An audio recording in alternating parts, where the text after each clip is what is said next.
평범한 결혼 생활을 하고 있는 40대 여자입니다. 시부모님도 점잖으신 분들이고 남편도 성실하고 우직한 사람이에요. 다른 문제는 없지만 다만 한 가지. 남편의 3살 터울인 시동생과 사이가 별로 좋지 않습니다. 처음부터 사이가 안 좋았던 건 아니에요. 오히려 처음엔 저를 형수님, 형수님 하면서 좋아해주고 친동생 마냥 잘 따랐어요. 시동생은 남자지만 성격이 곰살 맞은 부분이 있었거든요. 조용하고 신중한 남편과는 다르게 좀 촐싹거리는 면도 있고요. 어쨌든 저한테도 싹싹하게 잘하니 싫을 건 없었습니다. 그런데 시동생과 사이가 본격적으로 틀어진 건요.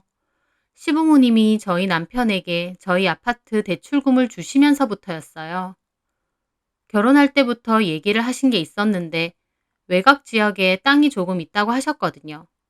그게 팔리면 저희한테 돈을 좀 주신다고요. 결혼할 당시에는 시댁에서 따로 받은 건 없습니다.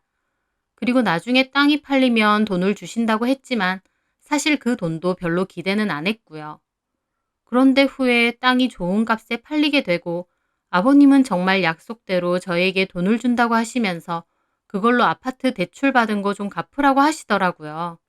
저희는 너무 좋았죠. 대출금 이자도 만만치 않았고 진짜 주실 거라고 생각 못 했는데 주셨으니까요. 다 잘 됐다고 생각했는데 뜬금없이 그 이야기를 들은 도련님이 난리를 치시는 거예요. 자기 몫은 없냐고요. 형이 받으면 동생도 그렇게 말할 순 있죠. 하지만 다른 사람은 몰라도 저희 도련님은 그렇게 말하면 안 됩니다. 왜냐면 그 전에 이것저것 집에서 받아간 돈이 엄청 많기 때문이죠. 도련님은 군대 졸업하고 벼랑간 캐나다로 갔어요. 캐나다로 가서 그 나라에서 공무원 하면서 정착해서 살고 싶다고요. 그 나라는 우리나라랑 다르게 임용으로 하는 방법이 아니라 면접 보고 채용하는 방식이라고 하더라고요. 하여튼 자기가 거기서 먼저 자리 잡고 여건 되면 부모님도 모시고 갈 거라고 했대요. 그래서 2년 넘게 가 있었는데 결국 아무것도 안 되고 흐지부지 돌아왔습니다. 하지만 외국에서 살다 보니 돈도 엄청 깨졌다고 하더라고요. 그렇게 유학 아닌 유학을 갔다 와서는 갑자기 유행하던 프랜차이즈 음식점을 친구랑 차릴 거라고 해서 또 부모님이 사업 자금을 어느 정도 대주셨어요. 하지만 1년도 안 돼서 폐업했고요. 그리고 나선 취업 준비한다고 좀 잠잠히 집에 있나 싶었는데 갑자기 인터넷 쇼핑몰을 하겠다고 시부모님과 더불어 저희 집에까지 돈을 좀 빌렸어요. 그건 지금도 하고 있긴 한데 장사가 막 잘 되진 않아서 저희한테 빌린 돈도 조금 갚다가 말았습니다. 어쨌든 자기가 집에서 들고 간 돈은 생각도 안 하고 아버님이 저희 집에 돈 좀 주신다 했다고 그걸로 난리치는 거예요. 톡 까놓고 금액으로만 치면 도련님이 들고 간 돈이 훨씬 더 많습니다. 저희 남편은 대학도 전액은 아니지만 일정 부분 장학금 받고 다닌 데다 학교 다닐 동안 조기 취업이 돼서 바로 직장 생활을 시작했다고 하거든요. 그래서 대학교 이후부턴 부모님께 딱히 손 벌린 건 없다고 했어요. 오히려 용돈 드리고 여행 보내드리고 하는 건 다 남편이 했죠. 그런데 도련님은 그런 건 일절 생각도 안 하고 형한테만 돈 준다고 섭섭하다고 난리를 쳤고 나중에는 술 먹고 저희 남편에게 전화해서 막 서운하다 그러더라고요. 형 진짜 그러는 거 아니야. 엄마 아빠가 형한테 그 돈 해준다 했을 때 최소한 형이라도 진우도 같이 챙겨주셔라 해야 되는 거 아니냐고. 어떻게 형도 입을 싹 닦을 수가 있어? 너 말하는 뻔세가 그게 뭐냐? 입을 닦다니. 맞잖아. 어떻게 엄마 아빠도 형한테만 돈을 줄 수 있고 형은 또 어떻게 혼자만 받을 수 있냐고. 너 네가 여태껏 들고 간 돈은 기억도 안 나냐? 내가 들고 가면 얼마나 들고 갔는데. 다른 거 다 차치하고 너 호주에 있을 때 생활비만 해도 1년에 몇 천은 들었다. 근데 너 거기 2년 넘게 있었잖아. 와, 그게 언제적인데 얘기해? 내가 거기 가서 아무것도 못하고 돌아왔다고 지금 나 꼽주는 거야? 뭔 소리 하는 거야? 그렇잖아. 내가 가서 공무원 됐으면 형이 이렇게 날 무시했겠냐고. 도련님은 갑자기 자기를 무시한다는 소리까지 해대며 하소연을 하는 거예요. 그렇게 툭 하면 남편에게 전화를 했고 남편이 결국 부모님께 말씀드렸대요. 부모님이 주시기로 한 돈 진우도 반 주면 안 되냐고. 하지만 오히려 시부모님 말씀이 도련님한테는 이것저것 많이 해줬는데 첫째인 남편에게는 정작 뭘 해준 게 없어서 주시는 거라고 동생 그러는 거 신경 쓰지 말라고 하셨답니다. 돈 주시는 시부모님이 그렇게 얘기하시는데 저희가 뭐 어쩌나요? 그래서 겨우 타협을 찾은 게 도련님 쇼핑몰 열 때 우리한테 빌려가서 아직 안 갚은 돈, 그건 안 갚아도 되니 이 얘기는 그만하자고 했어요. 그렇게 일단락은 됐지만 그때부터 도련님은 저나 남편에게 대하는 게 완전히 달라졌습니다. 그전엔 시댁 모임이 있거나 명절에 찾아가면 막 형수님 하면서 종알종알 살갑게 얘기도 잘했는데 이제는 본체 만체하고 그마저도 자기는 바쁘다며 나가버리고 혼자서 삐쳐서 저러는 거예요. 그래서 결국 남편과 상의 끝에 아버님이 주신 돈에서 일부는 떼서 도련님에게 드리기로 했어요. 저도 계속 저렇게 유치하게 삐쳐 있으니 그냥 돈 일부분은 드리고 풀자고 했고요. 그래서 그때쯤 시댁에 갔을 때 시부모님 안 계신 틈에 저랑 남편이 도련님에게 그 얘기를 했거든요. 도련님이 고맙다고 할 줄 알았는데 반응은 생각과 완전 달랐습니다. 됐다고 이제 필요 없다고 하시더라고요. 됐어. 이제 와서. 내가 거지야? 형 결혼하고 완전 변했어. 형수한테 잡혀 살아서 그러나 본데 하나밖에 없는 동생한테 그러는 거 아니유. 갑자기 가만히 있던 저한테까지 화풀이를 하는 거예요. 어이가 없어서 저도 물어봤죠. 도련님, 갑자기 저한테 왜 그러세요? 형이 그 돈 받으면 혼자 쓰나요? 결국 형수님하고 같이 쓰는 거 아니에요? 같이 쓰긴 뭘 써요. 집 대출금 갚는 데 쓸 건데. 그러니까요. 그 집은 형 혼자 살아요. 저한테 막 볼멘 소리를 하는데 좀 어이없더라고요. 그래서 저도 얘기했죠.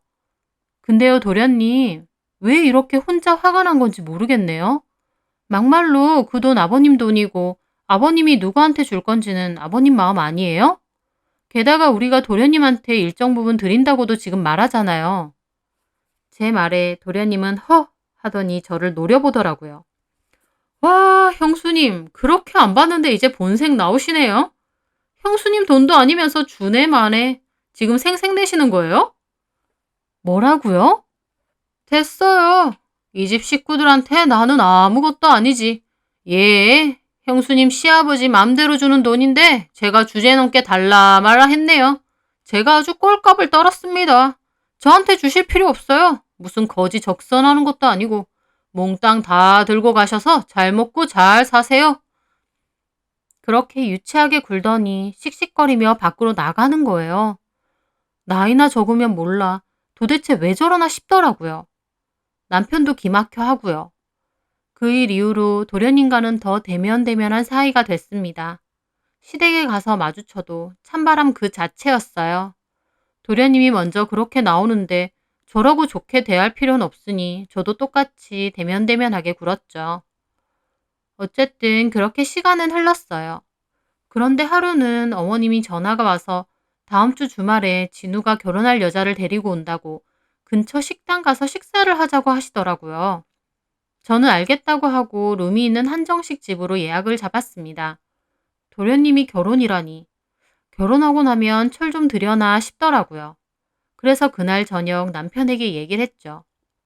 어머님 연락 받았지? 아까 전화 오셨던데? 도련님 사귀는 여자 있었구나. 몰랐어. 나도 요새 연락 잘 안 하니까 몰랐네. 궁금하다. 어떤 여잔지. 나도 드디어 동서가 생기네. 그러게. 그 자식 결혼 안 할 줄 알았는데. 철없는 도련님의 아내 될 사람은 어떤 사람일까 궁금했습니다. 그리고 약속된 주말이 되어서 저희는 시부모님을 모시고 먼저 예약된 식당에 가 있었어요. 아버님도 어머님도 그냥 만나고 있는 여자가 있다고만 들으셨는데 어떤 여잔지 모르겠다고 궁금해 하시더라고요. 그렇게 기다리고 있으니 룸으로 도련님과 도련님 여자친구가 함께 들어왔습니다. 저랑 남편도 웃으며 도련님과 여자친구를 맞이했어요. 여자친구는 예쁜 외모이긴 했는데 어딘가 묘하게 날카로워 보이는 느낌도 들더라고요. 도련님은 여자친구에게 가족을 소개해줬습니다. 시부모님과 남편을 소개하고 저도 소개를 해줬습니다. 이쪽이 우리 형수님이셔. 여자는 저를 슬쩍 보며 목례를 하더라고요. 저도 웃으며 함께 목례를 했습니다. 그리고 자기 여자친구도 소개해줬어요. 이쪽은 내 여자친구. 이름은 손윤미야. 어휴, 얼굴만큼이나 이름도 예쁘네. 어머님이 웃으며 그렇게 말하셨어요. 윤미 씨는 부끄러운지 살짝 웃으며 고개를 숙이더라고요. 부끄러움이 많은 성격인가 보다, 아니면 첫 인사하는 자리라 어색한가 보다, 나도 저랬는데 싶어서 그때까진 윤미 씨가 귀엽더라고요. 시부모님은 윤미 씨에게 무슨 일 하느냐고 진우한테 아무 얘기도 못 들었다고 하셨어요. 그랬더니 윤미 씨가 저희 아버지가 공구 판매하는 사업을 하시는데요. 거기서 격리를 돕고 있습니다. 그래서 아버님이 고개를 끄덕이며 물으셨어요. 공구 판매일이라면 철물점 그런 걸 하시는 건가? 그랬더니 도련님이 막 으스케하면서 말하는 거예요. 조그만 동네 철물점 아니고요. 서부 IC 넘어가기 전에 3층짜리 커다란 건물 보셨죠, 아빠? 그게 윤미 아버님이 하시는 거. 큰 공구나 건설 장비 같은 것도 취급하신대요. 아버님은 그 말에 고개를 끄덕이시더라고요. 지나가면서 본 적 있다. 건물이 꽤 크던데? 크죠. 직원도 많아요. 도련님이 몹시 신이 나 보였습니다. 신날 만도 하죠. 저도 지나가면서 본 적이 있는 곳인데 큰 건물 하나를 통째로 쓰고 있는 공구상가였거든요. 그런 곳을 운영하는 분의 딸과 만나는 거니 도련님도 아주 콧대가 올라가 있더라고요. 우리 도련님 참 돈 좋아하는데 돈 많은 집 딸 아주 잘 만났네 싶더라고요. 곧 식사가 나오게 되고 식사를 하며 이것저것 이야기를 했어요. 그런데 윤미 씨는 한결같이 표정이 얼어붙어 있더라고요. 긴장이 많이 되나 보다 싶어서 앞으로 동서될 사이다 보니 마음이 쓰이더라고요. 그래서 제가 윤미 씨에게 웃으며 살짝 그랬어요. 너무 긴장하지 마세요. 다 좋으신 분들이세요. 제 딴에는 긴장을 풀어주려고 한 말인데 제 말에 윤미 씨가 순간이긴 하지만 저를 엄청 싸늘하게 노려보는 거예요. 저는 좀 놀랐습니다. 실례된 말을 한 것도 아니고 손이 동서될 사람인데 이런 자리에서 슬쩍 째려보다니요. 저는 순간 움찔했는데 내가 잘못 봤나? 설마 하면서 그냥 말았습니다. 그리고 식사를 하는데 제 앞에 간장게장이 있었거든요. 도련님이 간장게장 킬러입니다. 시부모님은 게장을 그렇게 좋아하진 않으신다는데 도련님은 유독 좋아하셔서 어머님이 일부러 게를 사다가 담근다고 하셨거든요. 게장은 도련님만 드시고요. 그런데 제 앞에 게장이 있길래 아무 생각 없이 도련님께 게장을 드렸어요. 도련님, 게장 드세요. 도련님도 끄덕이더니 게장 그릇을 받아가서 먹었어요. 그런데 그 순간 또 윤미 씨가 저를 슬쩍 노려보는 거예요. 찰나였지만 저는 분명히 봤거든요. 저는 속으로 뭐지? 왜 자꾸 나 째려보지? 하면서 혼란스럽더라고요. 그러면서 내가 뭐 실수했나? 내가 마음에 안 드나? 혹시 나를 아는 사람인가? 속에선 별의별 생각이 다 들었습니다. 그렇게 식사를 하다가 중간에 잠깐 화장실을 갔어요. 그리고 나오는데 깜짝 놀랐습니다. 세면대 앞에 윤미 씨가 우뚝 서 있는 거예요. 화장실에 갈 것도 아닌 것처럼 그냥 세면대 앞에 서 있더라고요. 저는 움찔하면서 물어봤어요. 화장실 가게요? 갔다 왔어요. 엄청 냉랭한 말투로 딱 그러는 거예요. 물 내려가는 소리도 못 들었는데 갔다 왔대요. 저는 그냥 어색한 기분에 손을 씻으면서 물었어요. 음식은 입에 좀 맞아요? 별로네요. 형님이 알아보셨다면서요? 저는 그 순간 놀라서 윤미 씨를 쳐다봤습니다. 처음 보는 사이인데 말투도 그렇고 너무 저에게 적대적인 거예요. 앞으로 동서될 사이인데요. 그래서 저는 황당해서 물어봤습니다. 저기 윤미 씨? 혹시 내가 뭐 불편하게 한 게 있어요? 뭐가요? 아니, 지금 나한테 하는 말투도 그렇고, 그리고 아까 내가 잘못 봤나 했는데 나 째려봤었죠. 그것도 두 번이나? 저도 기분이 나빠서 대놓고 물어봤습니다. 아니라고 할 줄 알았는데 윤미 씨의 대답은 기가 막혔어요. 맞아요. 나를 왜 째려봐요? 그랬더니 저를 빤히 쳐다봐요. 근데 그 눈빛이 너무 이상한 거예요. 저한테 막 살기 같은 게 느껴질 정도로 엄청 적대적이었습니다.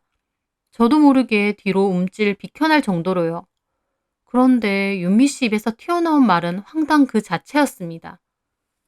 우리 오빠한테 딴 감정 있는 거 아니죠? 이게 무슨 귀신 신하라 까먹는 소린가요? 저는 무슨 소린가 싶어서 눈만 끔뻑이다 물었어요. 네? 왜 아까 우리 오빠 들어왔을 때 오빠 보면서 씩 웃었어요? 내가요? 저는 도련님을 보고 웃은 게 아니라 같이 들어오는 윤미 씨를 보고 웃은 거였습니다. 아, 저분이 도련님 여자친구구나 싶고 첫 만남이니 좋은 인상 주고 싶어서 그냥 웃었거든요. 근데 갑자기 이러는 거예요. 그리고 설사 제가 도련님을 보고 웃었다는들 그게 무슨 문제가 되나요? 제가 욕을 하거나 찡그린 것도 아니고 웃은 것뿐인데도요. 그런데 윤미 씨는 또 덧붙이더군요. 그리고 저 오빠 시부모님하고 대화 잘하고 있는데 갑자기 왜 나더러 좋으신 분이니까 긴장하지 말라 그래요? 그렇게 말하면 내가 뭐가 돼요? 저는 기가 막혀 입이 떡 벌어졌습니다. 윤미 씨는 저한테 한 걸음 다가오더니 엄청 싸늘한 목소리로 눈을 희번뜩거리며 따지더군요. 우리 오빠한테 게장 왜 줬어요? 그게 무슨 뜻이에요? 오빠 앞에 음식 널리고 널렸는데 굳이 본인 앞에 있는 게장을 왜 집어주냐고요? 저는 속으로 뭐 이런 미친 게 다 있나 싶었습니다. 그런데 너무 눈에 불을 켜고 따지니까 순간 좀 무섭더라고요. 화장실엔 둘밖에 없기도 했고요. 하지만 너무 말도 안 되는 소리를 하니까 저도 기분이 확 상하더라고요. 그래서 따졌습니다. 윤미 씨, 지금 뭐 하는 짓이에요? 나랑 오늘 처음 본 거 아니에요? 근데 어디다 대고 이렇게 위협적으로 따지고 들어요. 그리고 도련님이 게장 좋아하는 거 식구들은 다 알아요. 그래서 그냥 준 거예요. 난 안 먹는 거니까. 아니, 그리고 내가 뭘 어쨌다고 화장실까지 따라와서 따지는 거예요? 지금 뭐 하자는 건데요? 제가 막 따지니까 윤미 씨가 동요도 없이 저를 빤히 보더라고요.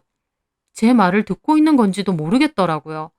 속으로 무슨 생각을 하는 건지 그 눈빛이 왠지 오싹했습니다.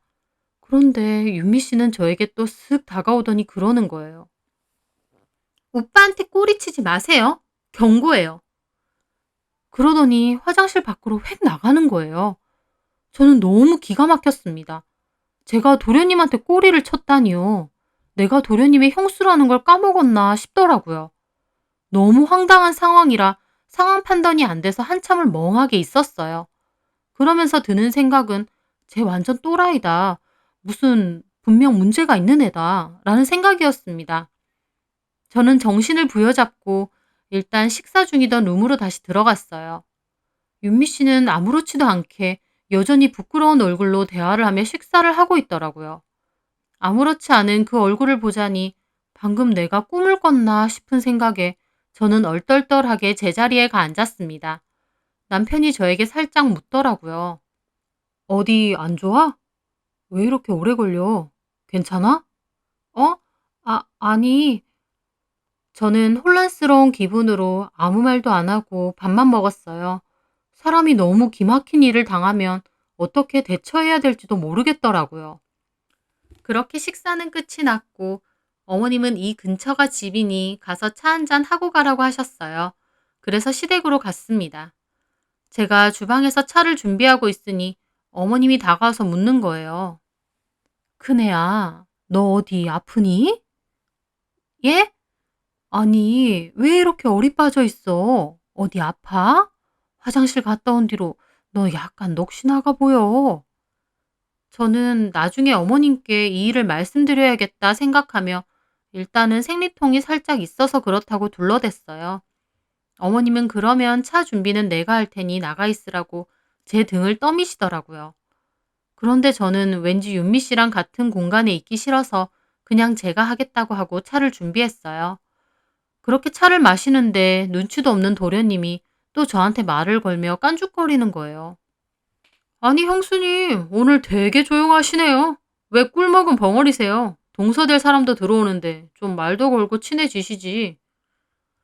저는 속으로 내가 누구 때문에 꿀먹은 벙어리인데 하고 싶은 걸 참고 그냥 어색하게 웃었습니다. 어머님이 형수 몸이 조금 안 좋은 것 같으니 대충 먹고 일어나자고 했고요. 그렇게 저는 남편과 집으로 돌아왔습니다. 저는 집에 오자마자 남편에게 아까 화장실에서 있었던 일을 다 말했어요. 이야기를 다 들은 남편은 어리둥절해 하더라고요. 진우 여자친구가 진짜 그랬다고? 그래. 나 진짜 살면서 이런 일 처음 겪어봐. 나 아까 진짜 무서웠어. 눈빛이 진짜 나 어떻게 할 눈빛이었다니까? 그런데 기가 막힌 게 남편이 안 믿는 거예요. 에이, 손윗동서 될 사람한테 그렇게 했다고? 그게 말이 돼? 그럼 내가 거짓말해? 나 진짜 환장하겠네. 나한테 꼬리치지 말래. 경고래. 그런 사람처럼은 안 보였는데. 당신 내 말은 안 믿고 처음 본 도련님 여자친구는 믿는 거야? 믿고 안 믿고가 아니라 상황이 말이 안 되잖아. 당신이 뭘 어쨌다고 화장실 가서 그런 협박을 하느냐고. 그러니까 나도 미치겠다니까. 나한테 왜 그러는 거야? 남편은 저한테 일단 진정하라고 하는데 저는 미치고 팔짝 뛰겠더라고요. 나 이거 어머님 아버님한테 다 말씀드릴 거야. 그 여자 제정신 아니야. 여보, 그렇게는 하지 말자. 당신만 이상한 사람 돼. 진우 여자친구 아까 나도 같이 봤지만 세상 조신하고 얌전한 사람이던데. 그런 사람이 당신한테 그렇게 했다는 걸 부모님이 믿겠어? 나도 안 믿기는데? 와, 진짜 환장하겠네. 나한테 진짜 그랬다니까? 화장실이라 CCTV도 없고. 일단 진정하고. 남편은 나중에는 대충 제 말을 믿는다고 말은 하는데 표정은 전혀 아니었습니다. 너무 황당한 일이라 그런지 남편도 제 말을 안 믿는 거예요. 혼자 속 터진 저는 며칠 고민하다가 결국 시부모님께 말씀드리기로 했어요. 왜냐면 그런 이상한 행동을 하는 여자를 한 식구로 들일 순 없는 거잖아요. 그래서 제가 어머님께 전화를 드리고 찾아갔습니다. 그리고 그날 있었던 일을 다 얘기했어요. 그런데 어머님도 제 말을 안 믿으시는 거예요. 그 순해 보이는 애가 너한테 그렇게 말했다고? 어머님, 저도 황당히 미치겠다니까요. 아니, 왜 그런 말을 했을까? 어머님, 그런 여자랑 도련님 결혼시키면 안 돼요. 좀 이상한 사람 같아요. 제 말에 어머님은 저를 슬쩍 보시더니 그러는 거예요. 너 그날 혹시 반주했었니? 저 술 안 먹었어요. 아니면 혹시 진우 여자친구 마음에 안 들어?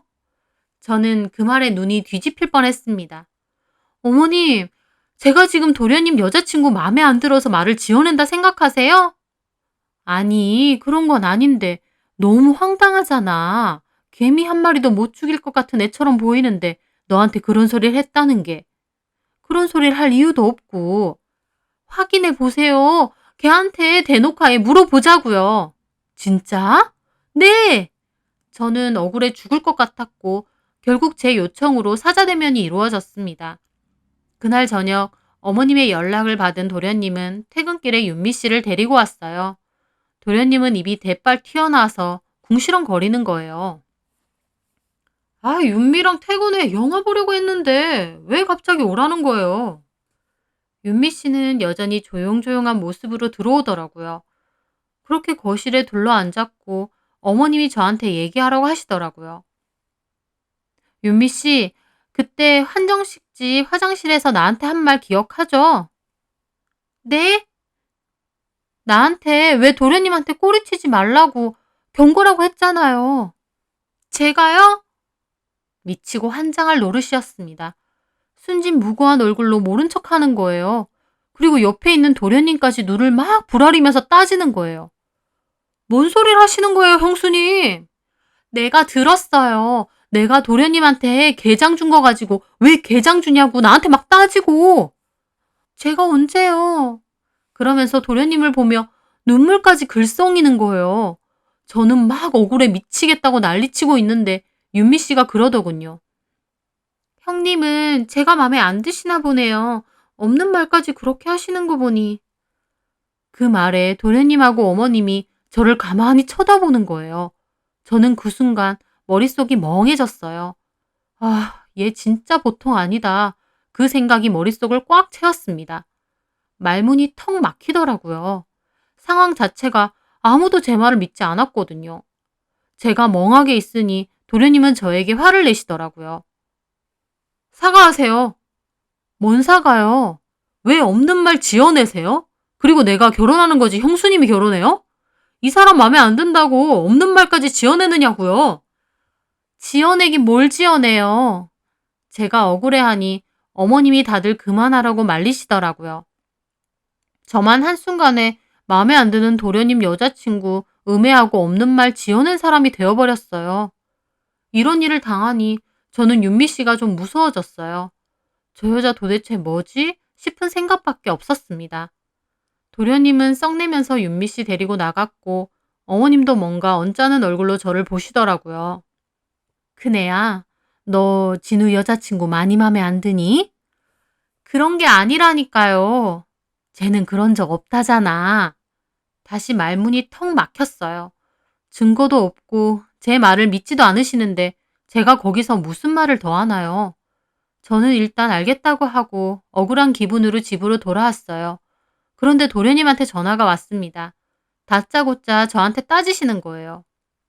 형수님, 우리 윤미가 뭐가 마음에 안 드시는데요? 왜 이상한 소리 지어내는 건데요? 나 그런 말 지어낸 적도 없고 지어낼 이유도 없어요. 도련님, 내가 분명히 말할게요. 그 여자 진짜 이상한 여자예요. 도련님 결혼 잘 생각해 보세요. 우리 윤미가 이상하다고요? 그래요. 시댁 식구들 소개하는 자리에서 손윗 동서될 사람한테 그런 협박하는 게 제정신이에요? 제가 그러니까 도련님이 오히려 비웃더라고요. 흥, 형수님 진짜 치졸하시네. 형수님의 그 말도 안 되는 소리를 누가 믿어요? 우리 윤미가 그랬다는 걸 누가 믿냐고요? 내가 거짓말해요? 내가 왜 거짓말을 하겠어요? 그럼 우리 윤미가 거짓말해요? 아, 알겠다. 윤미가 집도 잘 살고 친정이 빵빵하니까 형수님이랑 비교될까봐 그런 거죠? 저는 그 말에 화가 나다 못해 오히려 차분해지더라고요. 뭐라고요? 그러시는 거 아닙니다. 형수님보다 우리 윤미가 잘나 보인다고 없는 소리 만들어서 결혼 반대하려나 본데 그러시는 거 아니라고요. 시동생 결혼 축하는 못 해줄 망정 어떻게 이러시냐고요. 지금 말 다 했어요? 나보다 잘나 보여서 반대한다고 이런 말을 지어냈다고? 사람을 뭘로 보고 그딴 소리래요. 상황이 그렇잖아요. 윤미 질투하시는 거예요? 내가 그런 여자를 왜 질투하냐고요. 그런 여자? 참나. 됐습니다. 이상한 소리 부모님께 흘리고 다니지 마세요. 진짜 유치해서 못 봐주겠으니까.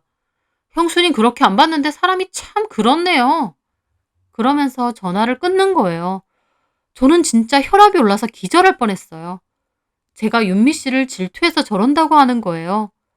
저는 진짜 속에서 열불이 터져서 얼마나 씩씩거렸는지 모릅니다.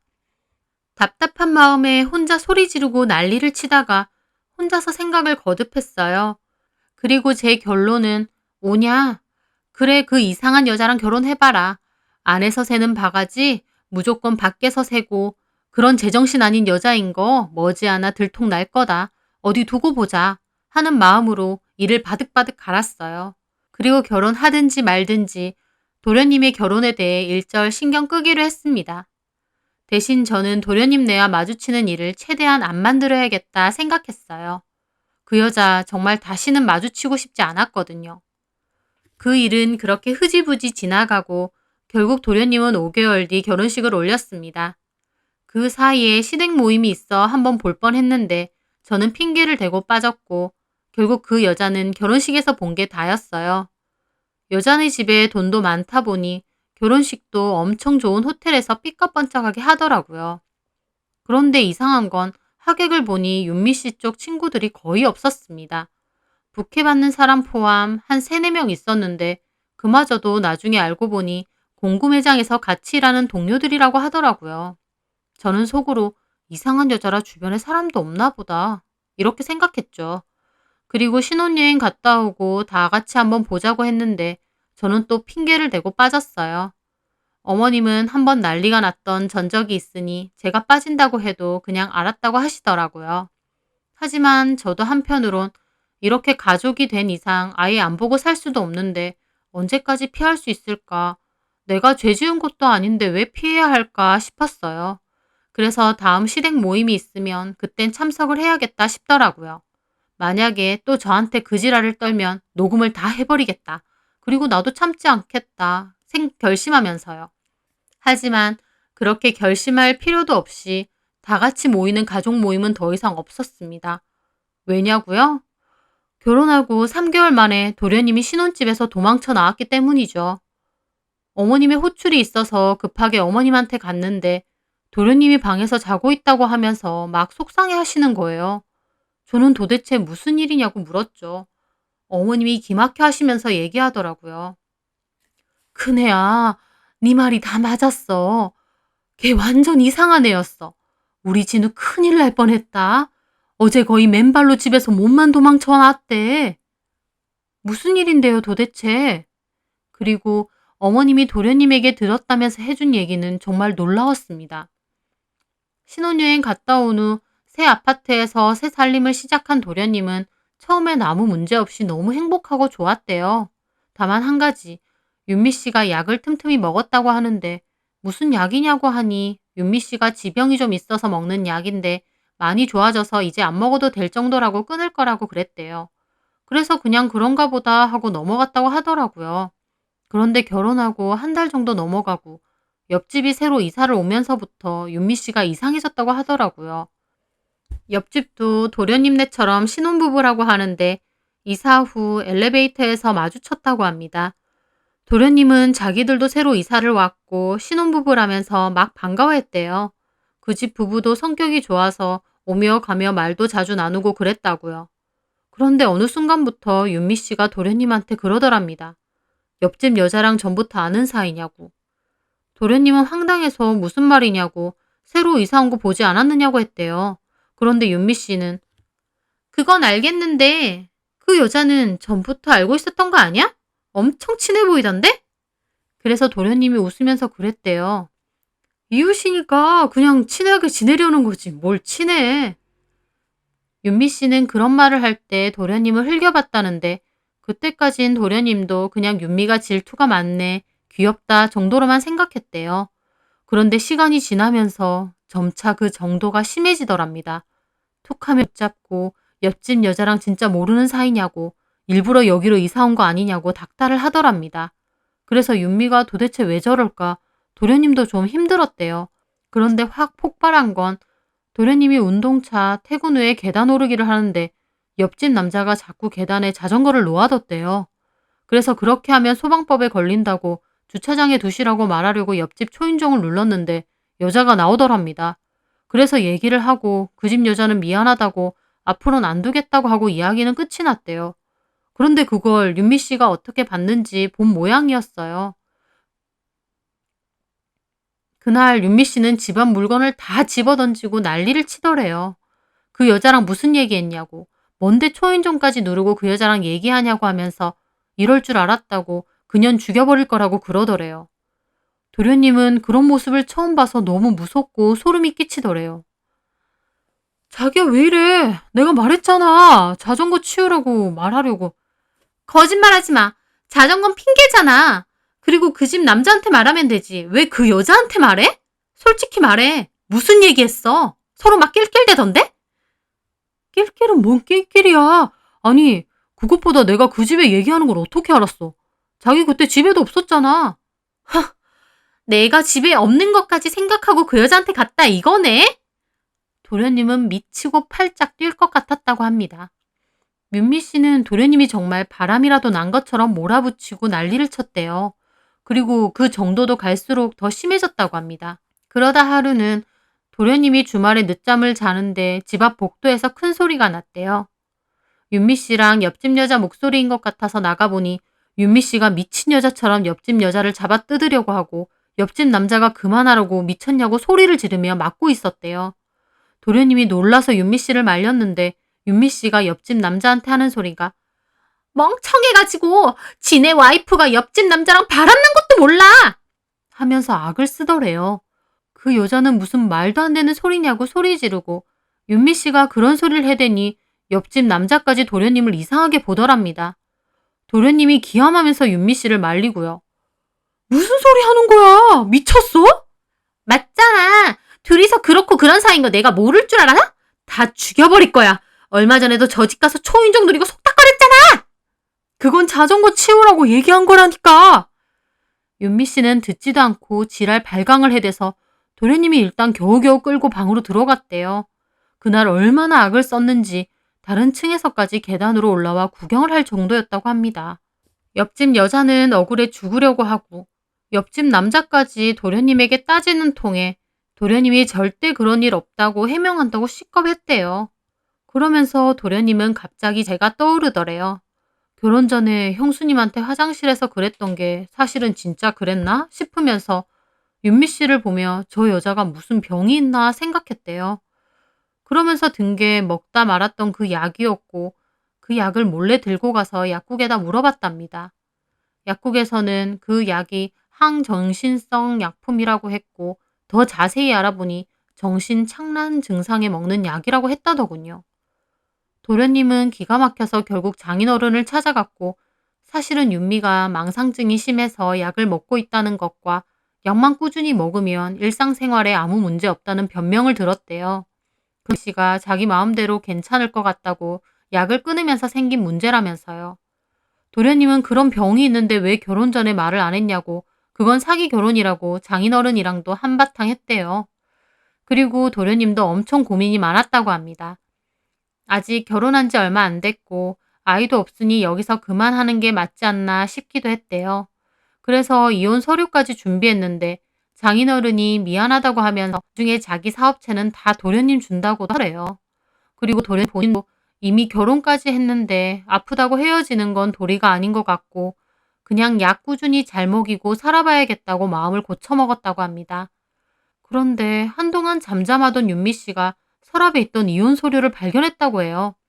그래서 그날 도련님이 잠을 자는데 기분이 뭔가 이상해서 눈을 떠봤더니 정말 기절할 뻔했답니다.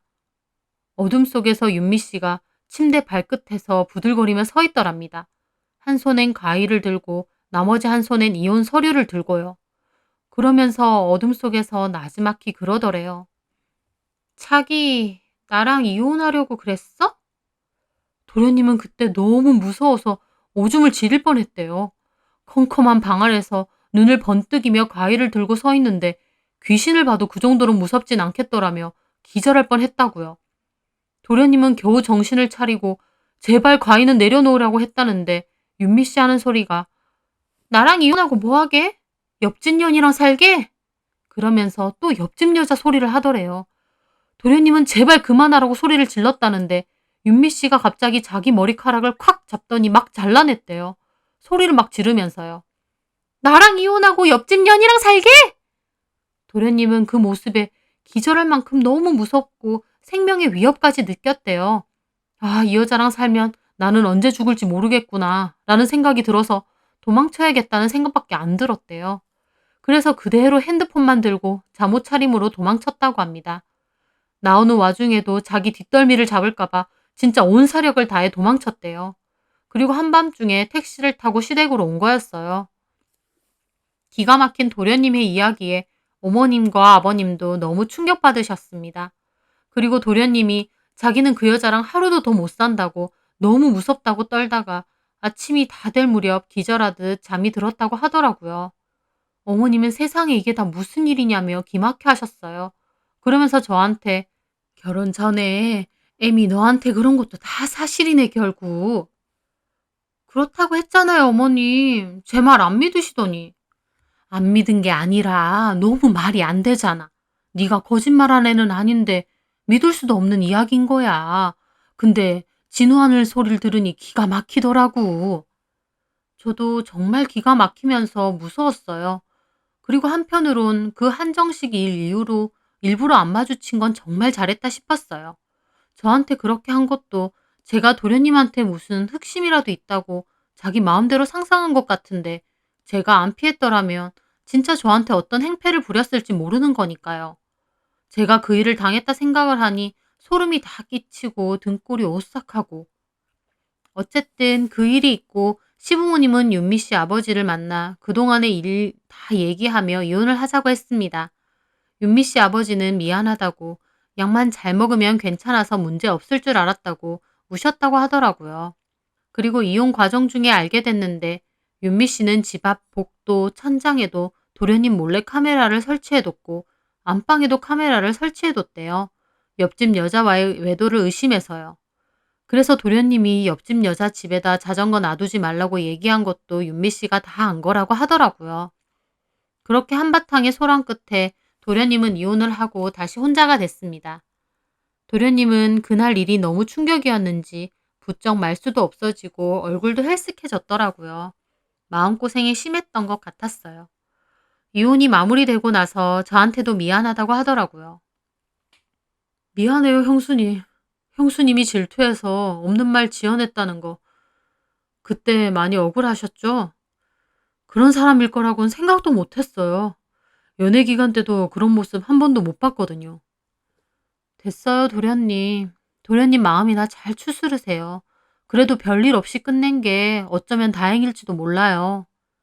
저는 그렇게 도련님을 위로해 드렸습니다. 딸의 병을 숨기고 몰래 결혼을 시킨 그 집 아버지도 참 너무한다 싶더라고요. 도련님은 너무 학을 떼서 당분간은 결혼의 결자도 보기 싫다면서 열심히 일이나 하며 살겠다고 하더라고요. 제 말 안 믿어서 미안하다고 남편도 저에게 사과를 했어요. 시간이 지나 도련님도 마음을 추스리고 나면 좋은 여자 만나서 새롭게 시작했으면 하고 바라봅니다. 제 사연 들어주셔서 감사합니다.